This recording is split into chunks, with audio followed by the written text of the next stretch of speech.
Hey, it's Sue. Welcome to the Lenormand Lovers. I'm so happy that you're here and that you have an interest in learning how to read Lenormand cards. They're my favorite. So I'm going to let me share my screen with you and we'll get started. Today, we are going to talk about two card combinations. So one of the great things about learning how to read Lenormand cards is that they help you connect with your intuition. So let's get started. So what are Lenormand cards? We covered this. I'll go through it pretty quickly. So they're named after Mademoiselle Lenormand. She was a French professional fortune teller who lived back during the time of Napoleon. She was considered the greatest cartomancer of all time, highly influential in the wave of French cartomancy that began during the 18th century. She didn't create the cards, but she became famous for using them with her clients. This is a very simple deck, 36 cards, illustrated, fairly concrete, literal meanings, and they're known as Petite Lenormand. As with all fortune-telling vehicles, these are to be used for fun and for a form of entertainment and to not rule your lives. We're all born with free will that we need to exercise when making decisions daily. So why Lenormand cards? They're very straightforward. Each symbol represents something, an object, a person, idea that speaks directly to each one of us. We use our own personal symbol vocabulary or spirit vocabulary to tell the story that shows up in the cards. If I was to mention to you, let's say flowers, you immediately have a picture in your head, not only of what flowers look like, but what flowers mean for you. And that's where we pull our spirit vocabulary. So there's only 36 cards that are anchored in simplicity, making the foundation work to prepare to read the Lenormand cards easy to grasp. The deck is very small and easy to hold in your hand, like a deck of cards, which we like. So the benefits of reading Lenormand. Working with the Lenormand cards will strengthen your connection to your intuition. Being so easy to read, Lenormand cards will strengthen your confidence in your reading skills very quickly. They can show you the direction you're heading in any situation at any time, and it's up to you to decide if you want to stay the course or change your energy and move in a different direction. The cards serve as a messenger from your higher consciousness. All the answers that you seek to any situation already lie within you. You just have to tap in to your intuition to hear the message and the answer. These cards are eerily accurate and can give a glimpse of your future, helping you to prepare and manage your life. So the resources, I use two different kinds of cards. I use the Learning Way Lenormand. I love them. They're just so beautiful. And I use the Blue Owl. They're very, very simple, kind of old-fashioned, easy to read. And this is a must-have, the Essential Lenormand book by Rana George. This is it's just broken out so beautifully. Each card gets 2 or 3 pages that talks about a very extensive meanings, but you don't need to memorize them, because what really is important to tap into your intuition is what that symbol means to you, because it'll show up for you in a way that you will understand without having to strain your brain to remember. All of these things are available on Amazon. I studied under a very talented teacher for several years here in St. Louis, building my reading skills. This led to my reading for the public in 2017. From all of this that I'm going to tell you, choose what speaks to you and leave the rest. So some decks, I also want to point out, come with extra cards. They might have extra people cards, like a young man versus an old man, or a young woman versus an old woman. I have a deck that has a couple of different versions of the birds. Might be owls on one card, might be little parakeets on another. I have a deck that actually has like a bonus card. I'm not sure what that's for. So again, I would start with the basic 36 cards as you learn how to read them and interpret the symbols. So I've done some previous videos. The first one was all about building your spirit vocabulary, choosing one word meanings for each cards. So if you haven't watched that first yet, I would go back and watch that.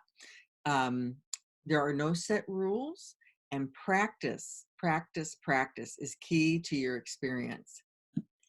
So two card combinations. So Lenormand cards are read in pairs of two, coming together to create a prediction that tells the story or answers the question that's asked. The symbols flow together to give clarity about the past and to give you a glimpse of the future. Combining cards helps us blend the story of the cards, and stringing the cards together is what makes a coherent statement. So one of the Lenormand reading formats uses all 36 cards, but you don't read all 36 cards. You read them two at a time together, depending on where they are in the reading. So learning how to read the two card combinations is fundamental to building your foundation for reading Lenormand cards.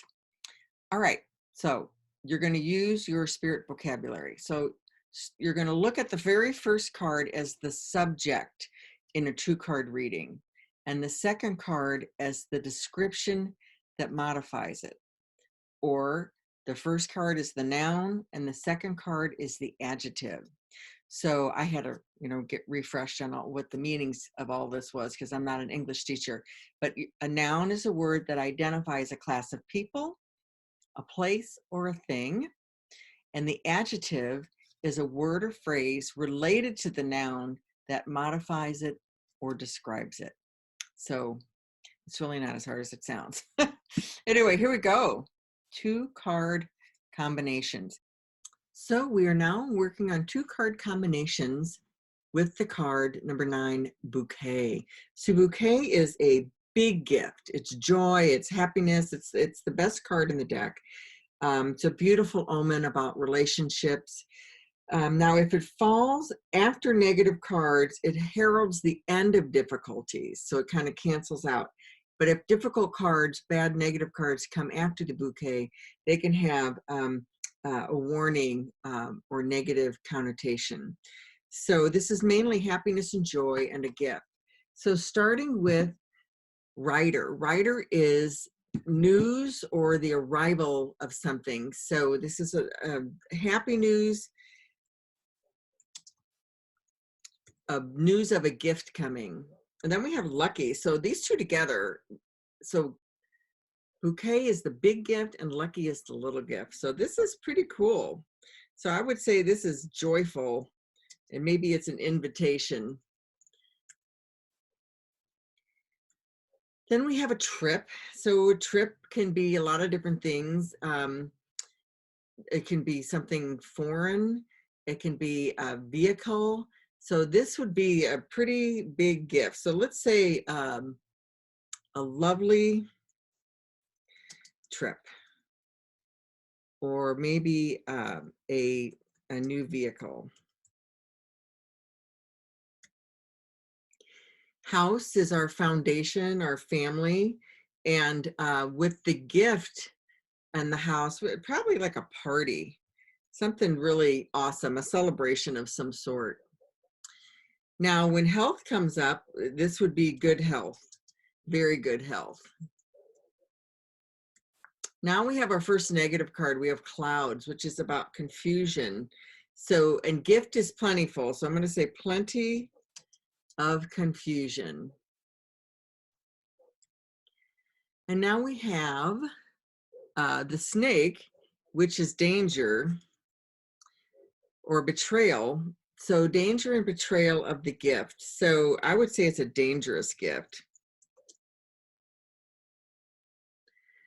So painful endings and the bouquet, this could be disappointing, a disappointing ending. Disappointing ending. Scythe is fast and sharp. So this could be something as simply as gardening, deadheading flowers, because of the bouquet is flowers. So I'm going to say deadheading.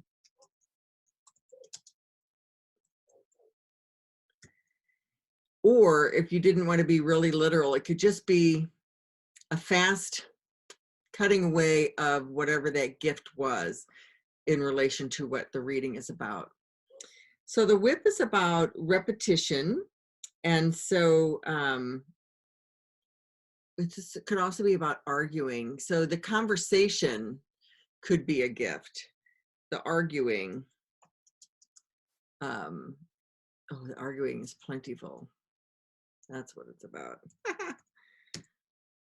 Now we have talking. So the birds, two people talking, and that's a gift. So for me, talking is always about coaching, life coaching, or therapy. I don't normally go to the gossip part, but in relation to the bouquet, it would be a fun conversation or a beneficial conversation.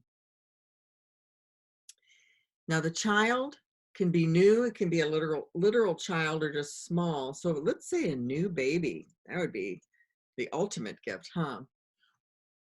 So now we have the fox. The fox can be sneaky, or the fox can be about your work. And the bouquet is a gift. So it could be the gift of a job, or it could be the gift is underhanded.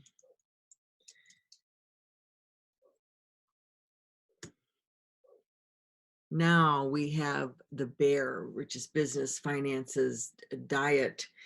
So positive, whatever it is, it's positive, positive business, positive finances. Now, wishes and dreams, that's pretty positive in itself.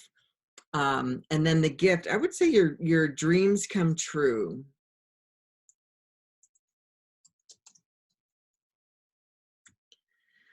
The stork is about transition. So this transition, sometimes transitions can be hard. So this transition is really a gift.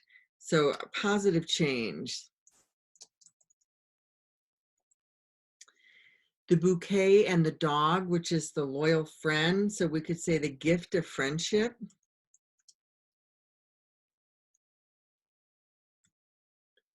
And the tower. So tower can be isolation, it can be work, and the gift, high society is one thing I have written down, but the gift, this could be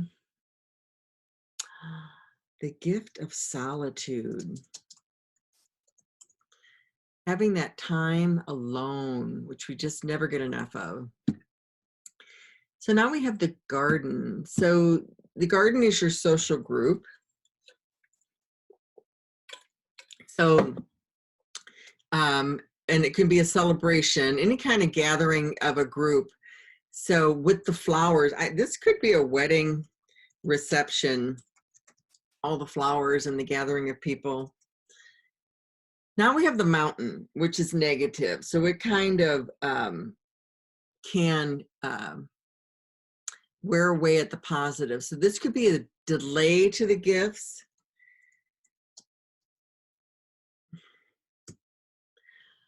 Then crossroads is choices. So I would think that you would have great opportunities.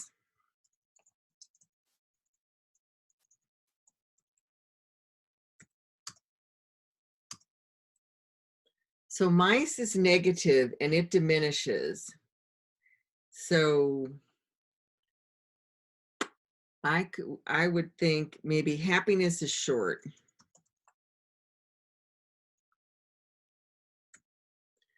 Now this is great, bouquet and heart. This could be big love. This could be engagement or a wedding. The ring is a commitment. So again, that could be the proposal. The bouquet in the book. So this could be the gift of education. Book is secret knowledge. So maybe it's an unknown gift.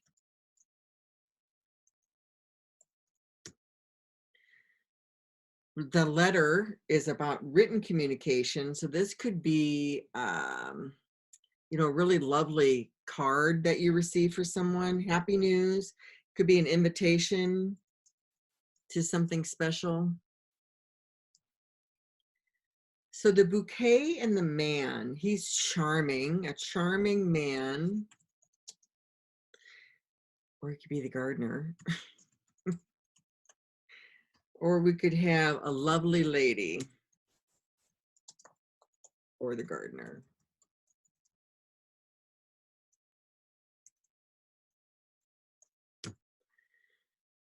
Now, the lily and the bouquet. So peace and tranquility or maturity. It can also be a relationship with an older man. So it could be the gift of a relationship. It could be a mature gift, or it could be a tranquil garden. Sometimes it's hard to put, the two words together because it really has to do with the larger picture and you're looking at all the cards that are around it. But just being able to pick out that one spirit vocabulary word is what gets you started with your reading. So now we have the sun. The sun is success. So that's a big gift. I would think great success or a celebration.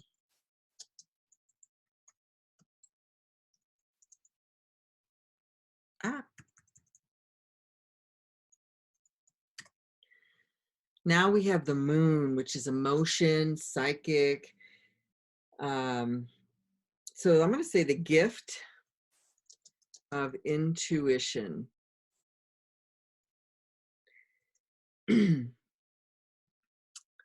Now we have the key. So solutions. The solutions are the gift. So I'm going to say great success. Now resources. So the gift, I'm going to say the gift of money. So maybe this is what do you call it? The gift of money and inheritance.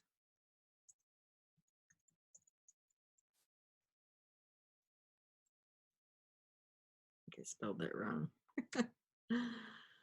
Now the anchor is security. So I would say this could be whatever so when you get to port and you drop your anchor, your journey is complete.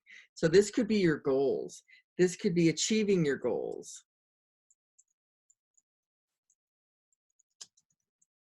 Or it could be happiness, feeling safe and secure. Now the cross is generally a burden, but since it follows the gift, the bouquet, it's a gift. We can look at the cross literally as spiritual. So this could be a charity, donation, a gift. Alrighty, so that is the funnest card in the deck. Not fun, happiest card in the deck. So if you're done now and you're going to meet me for card number 10, which will be the side, you can drop off now and just go to the next video. But if you're done with videos for a while, I'll tell you just a couple more things. I'm not going to go through all the combinations today. I will be posting them on video as I'm done. You can go on and complete the assignment on your own using your spirit vocabulary, or you can use my 36-page paper I put together with 2-word spirit vocabulary meanings, but those are mine and may not resonate as much with you. But the links are below. I'm going to continue to create videos with different card spreads on it, and I hope that you'll join me. In the meantime, if you have any questions, drop me an email at sue@Pied Piper of Purpose. Now, I won't analyze your readings, but I'd be happy to help you if you're stuck. And lastly, I am super proud of you. This is not easy to do. It's exhausting. I know what I'm doing, and it's exhausting for me to go through it all. But this is your foundation. And if you do this work, it's going to enhance your intuition, which will help you in all areas of your life. So, all right, I will see you for the next video. Have a good one.